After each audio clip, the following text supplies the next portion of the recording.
আমাদের সাহিত্যিক ও সাংস্কৃতিক অঙ্গনে সবাই অংশগ্রহণের কিন্তু সুযোগ পান না। এবং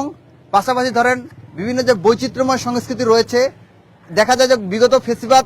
একে অন্যের বিরুদ্ধে লেলিয়ে দিয়েছে। আমরা দেখেছি এক গ্রুপকে লেলিয়ে দেওয়া হয়েছে, আপনার এখানে যখন সনাতনী ধর্মাবলম্বীদের কোনো সংস্কৃতি উদযাপিত হয়েছে, উৎসব উদযাপিত হয়েছে, তার বিরুদ্ধে যেমন ফেসিবাদ লেলিয়ে দিয়েছে পরস্পরকে, আবার একইভাবে যখন কাওয়ালির মতো প্রোগ্রাম হয়েছে, প্রোডাক্টিভ রমজানের মতো ইফতার মাহফিল সহ প্রোগ্রাম হয়েছে, সেই প্রোগ্রামগুলোতে কিন্তু ছাত্রলীগের মতো পেটুয়া বাহিনীর সন্ত্রাসী বাহিনীদের লেলিয়ে দিয়ে রক্তাক্ত হামলা করা হয়েছে এবং শিক্ষার্থীদেরকে রক্তাক্ত করা হয়েছে এবং এই ধরনের সাংস্কৃতিক কার্যক্রমগুলোকে কিন্তু ভণ্ডুল করা হয়েছে। এবং আমরা আরো দেখতে পেয়েছিলাম ঢাকা বিশ্ববিদ্যালয়ে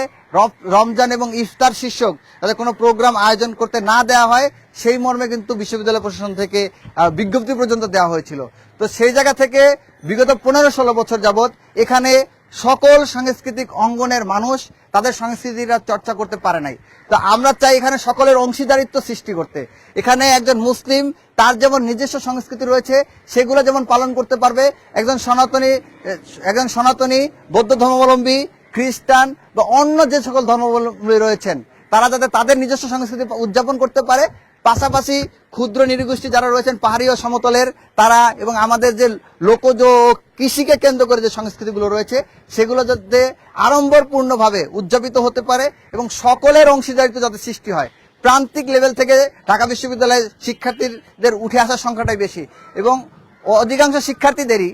সাহিত্যিক এবং সংস্কৃতির ক্ষেত্রে প্রাতিষ্ঠানিক শিক্ষা লাভের সুযোগ হয় না, যে কারণে শিক্ষার্থীদের এই ধরনের কার্যক্রমে অংশগ্রহণের ক্ষেত্রে হীনমন্যতা কাজ করে। তো এজন্য আমরা চাই সকলের অংশীদারিত্ব নিশ্চিত করার জন্য প্রথম বর্ষে সকল শিক্ষার্থীকে তার সাহিত্যিক এবং গুণী খ্যাতনামা লেখকদের দ্বারা এবং পাশাপাশি সাংস্কৃতিক কর্মীদের দ্বারা তাদেরকে প্রথম বর্ষে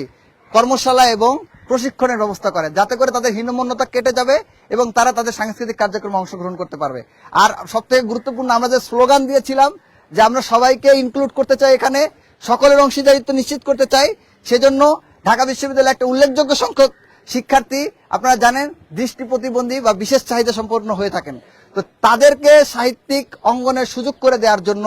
আমরা যে ইশতেহার প্রণয়ন করেছি যে তাদের জন্য আমরা ব্রেইলের মাধ্যমে সাহিত্য চর্চার সুযোগ করে দিব এবং অডিও বুক প্রকাশের মাধ্যমে তাদেরকে সাহিত্যগুলো শ্রবণের সুযোগ করে দিব। এটি হচ্ছে আমাদের তাদের সম্পর্কে ইশতেহার। ইশতেহারটা হচ্ছে যে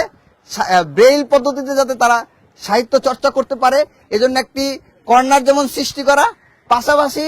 ব্রেইলে সাহিত্যগুলোর সংখ্যা বৃদ্ধি করা এবং তারা যাতে চর্চা করতে